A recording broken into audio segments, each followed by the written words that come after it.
ہماری نئی نسل، آج ہمارے اسکولی بچے یہ تو جانتے ہیں کہ مہاتما گاندھی کون ہے، جواہر لال نہرو، سبھاش چندر بوس اور مولانا ابوالکلام آزاد کون ہے۔ ابھی آپ کسی بھی طالب علم سے پوچھیے کہ بتاؤ مہاتما گاندھی، جواہر لال نہرو، سبھاش چندر بوس کون ہے اور انہوں نے کیا کیا، یقیناً وہ یہی جواب دیں گے کہ وہ مجاہدین آزادی تھے، انہوں نے ہندوستان کو آزاد کرایا۔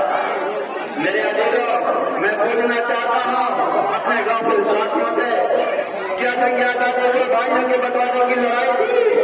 جس میں موتی لال نہرو اور مہاتما گاندھی جی نے فیصلہ کرا تھی کہ ہو گئی آزادی، جب وہ کشتی میں سوار تھے اور وہ ڈوبنے کو تھی جی وہ کود گئے، ہو گئی آزادی؟ نہیں، ہرگز نہیں۔ جنگ آزادی میں پورے 2 صدیاں گزری ہیں، جس میں ہزاروں لوگوں نے اپنی جان کی قربانی دے کر اس ملک ہندوستان کو آزاد کرایا ہے۔ میرے دوستوں،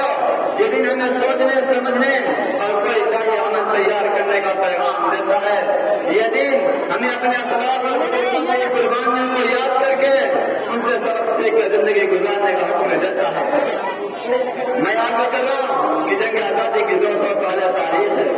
اس تاریخ کی ابتدا اس وقت ہو گئی جب 1756 میں نواب صاحب الدولہ جیسے جلی بہادر بادشاہ کا دور حکومت آیا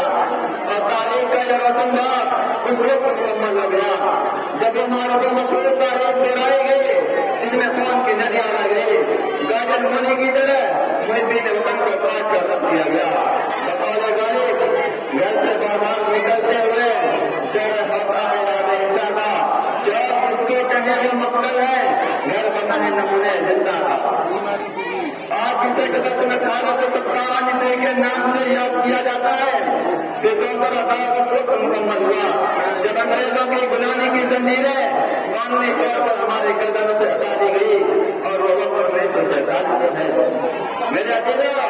اگر ہم ان حقوں تعلقوں کا جائزہ لیں تو ہمیں معلوم ہوگا کہ 1756 سے لے کر 1857 تک ہمیں تنہا مسلم قوم نے جنگ آزادی کی لڑائی لڑی ہے، جس میں ہمارے عمرہ، روزہ اور شاہان مملکت نے قدمیں کٹوائی ہیں، جس میں ہمارے علماء، صلح اور بزرگان دین نے اپنی خانقاہوں، مسندوں اور گولیوں کو چھوڑ کر اپن بردوش ہو گئے اور سرزمین ہند کو انگریزوں سے آزاد کرانے کے لیے اپنا خون بہا کر تاریخ کو اس میں ہو دیا ہے۔ یہ 1 صدی کی تاریخ مسلمانوں کی بے نظیر اور بےلوث قربانیوں سے بھری ہوئی ہے، جسے کبھی بلایا نہیں جا سکتا۔ خصوصاً بلند ہمت والے کے نقل بلندیز بادشاہ کا، جسے ٹیپو سلطان کہا جاتا ہے، جب اس نے دیکھا کہ انگریز ہمیں آپس میں لڑا کر آب طوفان کی طرح سرزمین ہند کو روڑتے ہوئے قبضہ کرتے چلے جا رہے ہیں، اگر ان کے مقابلے میں کوئی منظم طاقت نہ آ سکے تو وہ دن دور نہیں جب پورا ملک کی جواری میں ہوگا۔ چنانچہ ٹیپو سلطان نے منظم طور پر انگریزوں سے مار کا آغاز شروع کر دی اور انگریزوں کو یہ احساس ہو چلا تھا کہ ٹیپو ایک ایسی چٹان ہے جسے رات سے ہٹایا جانا ضروری ہے۔ اگر سلطان زندہ رہے گا تو ہم اپنے ناکام ارادوں میں کبھی کامیاب نہیں ہو سکتے۔ چنانچہ ٹیپو سلطان نے منظم طور پر انگریزوں سے مار کا آغاز شروع کر دی اور انگریزوں کو یہ احساس ہو چلا تھا کہ ٹیپو ایک ایسی چٹان ہے جس رات سے ہٹایا جانا ضروری ہے۔ اگر سلطان زندہ رہے گا تو ہم اپنے ناکام ارادوں میں کبھی کامیاب نہیں ہو سکتے۔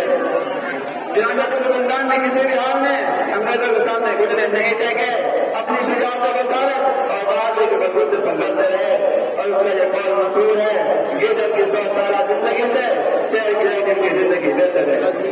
آخرکار اپنوں کی غداری کی وجہ سے